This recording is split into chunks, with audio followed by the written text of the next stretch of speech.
Prométhée. Comète de Tamar Shvai Litz.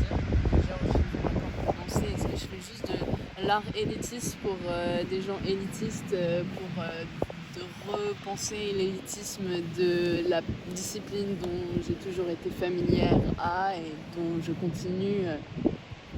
Enfin, tu vois.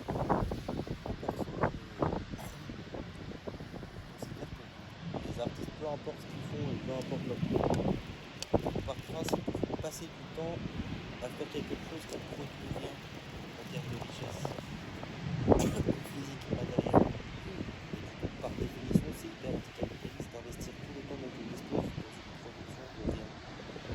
Donc c'est nécessaire. Genre, bosser dans le bâtiment, c'était pour moi la seule chose que je pourrais imaginer à part faire de l'art.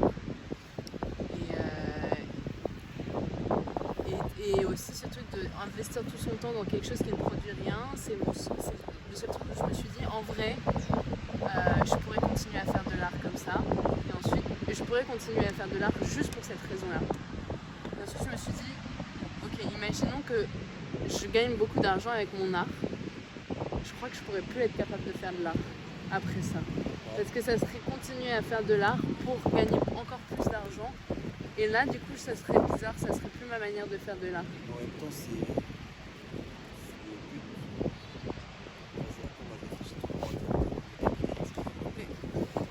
Les artistes sont anticapitalistes parce qu'ils produisent rien et que c'est ce que déteste le concept du capitalisme. Et du coup, ils ont attaqué l'art avec l'argent. Donc si le fait de gagner de l'argent te fait arrêter de faire de l'art, le capitalisme a gagné. Les artistes, ils produisent du rien, mais qui rentrent quand même dans une boucle de choses consommables à partir du moment où ça Quand je devient. parle de richesse matérielle, c'est la production de l'art et c'est la culture qui sert à rien d'un point de vue capitaliste. Oui, mais ça rentre quand même dans le capitalisme. Après, ça dépend quel Pas art. forcément. Parce que le capitalisme. L'art appelle vivant, tu le l'art possèdes avec pas. l'argent. Absolument. De quoi? L'art vivant. L'art vivant, ça dépend de l'art. Mais l'art vivant, tu peux pas le posséder. Le film, tu peux le posséder, mais d'une autre manière, parce que c'est quelque chose comme dirait Benjamin Walter, l'art, à l'époque de sa reproductibilité technique, le cinéma, c'est quelque chose qui peut être produit en millions d'exemplaires, donc tu peux perdre la richesse de l'essence. Mais si tu prends un tableau et de la peinture, ça c'est quelque chose qui est possédable et qui construit une richesse qui a une nouvelle monnaie. Mais en soi, si tu prends l'art vivant, ce que je trouve intéressant dans l'art vivant, c'est que personne ne possède rien. Parce que tu peux pas le reproduire. En tout cas, la danse, peut-être le théâtre différemment, parce que tu peux écrire des textes. Mais la danse, tu peux pas écrire de partition. Tu peux avoir des vidéos d'archives, mais qui sont complètement différentes. Et si le chorégraphe meurt, tu sais pas ce que tu t'en fais de la danse.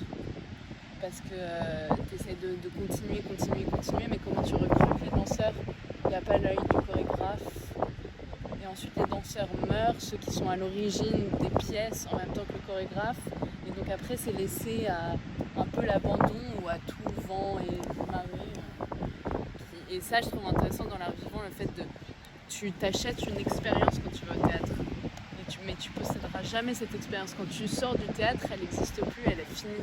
Et chaque jour, c'est une expérience différente parce que elle s'est jamais reproduite deux fois exactement de la même manière. Et ça, je trouve intéressant.